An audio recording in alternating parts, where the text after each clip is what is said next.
The supermarket buzzed with the usual late-afternoon rhythm, scanners beeping, carts squeaking, customers rushing through the aisles. Amidst the noise, a man in a plain polo shirt and worn jeans quietly observed the scene. His name was Daniel Grant. To the world, he was the CEO of one of the country's largest retail chains. But today, he wasn't here as a powerful executive. Today, he was undercover, just another face in the crowd, blending in as a quiet customer with a basket in his hand. Daniel believed the only way to truly understand his company was to walk among his employees, not above them. So once a month, he dressed down, visited one of his stores, and watched. Not as a boss, not as a millionaire, just as a man trying to see the truth. That's when he noticed her. At the checkout counter stood a young cashier, barely in her 20s, her uniform slightly loose from being worn too often. Her name tag read Clara. She smiled faintly at each customer, but it was a smile that carried exhaustion behind it. Her hands moved quickly over the register, yet her eyes told a different story, one of struggle, worry, and sacrifice. During the short break between customers, Daniel saw her quietly pull a small brown paper bag from her locker beneath the counter. She unwrapped it slowly, revealing a simple sandwich. But instead of taking a bite, she neatly rewrapped it, placed it back, and sighed. A moment later, she pulled out a baby's milk bottle from her bag, checked it carefully, and tucked it into her purse as if it were treasure. That small act stopped Daniel cold. Most employees spent their break eating quickly, trying to rest before the next wave of customers. But Clara was skipping her own meal. The sandwich wasn't for her, it was for her baby. Daniel pretended to browse magazines nearby, but his mind wasn't on the covers. He was thinking about her. What kind of hardship pushes a young mother to give up her own lunch just to ensure her child has enough? He knew she wasn't making much. The cashier's wage barely covered bills, let alone baby expenses. As the shift continued, Daniel found himself drawn back to her lane again and again. Each customer received the same tired but brave smile.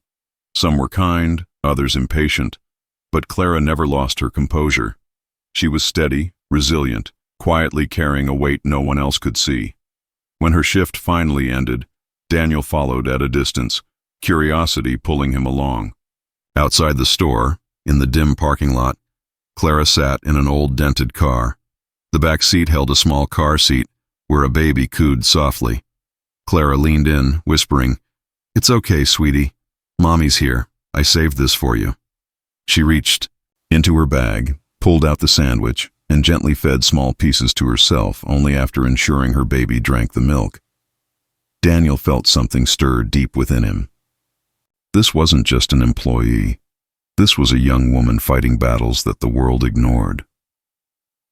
The next morning, Daniel made a decision. He would learn her story. He returned, this time working quietly alongside the staff, sweeping aisles, carrying boxes, helping where he could. He introduced himself to Clara simply as Dan, a man from corporate who was visiting to understand the store better. She seemed shy at first, but polite. As the hours went by, he noticed she worked harder than most, often covering for colleagues, never complaining even when her manager overlooked her efforts. During their short conversation in the break room, Clara finally opened up. "It's tough, you know," she admitted softly. "My husband left when I was pregnant. I don't have family nearby, so it's just me and my little girl. I want to go back to school someday, maybe study nursing.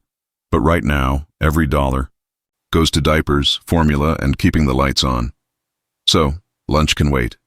My baby can't." She tried to laugh, but her eyes shimmered with unshed tears. Daniel's throat tightened. He had met hundreds of employees over the years, but something about her courage, her quiet sacrifices, stayed with him. Here was a young mother who asked for nothing, who endured silently, who gave everything she had for her child. That night, Daniel couldn't sleep. The image of Clara feeding her baby in that old car replayed in his mind. He thought about how many others like her existed, overlooked, underpaid, yet carrying the weight of the world. The following week, Daniel revealed the truth. He called Clara into the office, where the store manager sat nervously. Clara walked in, confused to see the quiet Dan, now dressed in a sharp suit. "I think there's something you should know," Daniel said gently. "I'm not just visiting from corporate. I'm the CEO." Clara froze, her eyes wide. "You... what?" Daniel nodded. "I've been here to learn, and what I learned from you changed me." He paused, then smiled warmly. "Clara, you are exactly the kind of person who inspires others. You sacrifice without complaint. You give without expecting anything back. And that tells me you deserve more than what life has given you so far."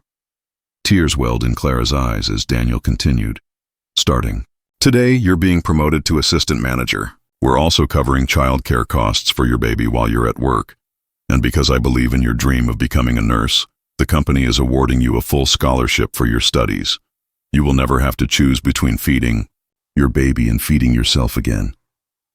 Clara's hands trembled as she covered her mouth. For a moment, she couldn't even speak. Then, in a voice breaking with emotion, she whispered, "Thank you." "You don't know what this means to me, to us." Daniel smiled softly. "I do, Clara. More than you know. Sometimes the strongest people are the ones we overlook. But not anymore. From now on, your story is going to inspire others."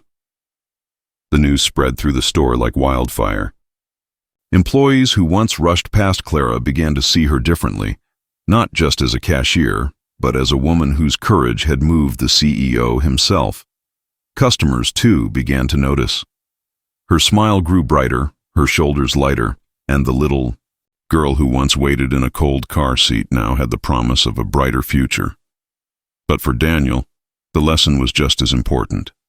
He had always believed in profits, in expansion, in numbers. Yet that day reminded him of something deeper. That real success wasn't in the size of his company, but in the lives it touched. Clara's story became a quiet legend within the company. And whenever new hires complained about the small struggles, managers reminded them of the young mother who once skipped her own lunch to feed her baby, and how that act of love changed everything. Years later, Clara would walk across a stage, in her nursing gown, her daughter cheering loudly in the crowd, and in the back of the auditorium, dressed simply as always, Daniel Grant watched with pride. Because he knew he hadn't just helped an employee, he had helped rewrite a future, and the message lingered long after. Sometimes the smallest sacrifices, made in silence, carry the loudest echoes.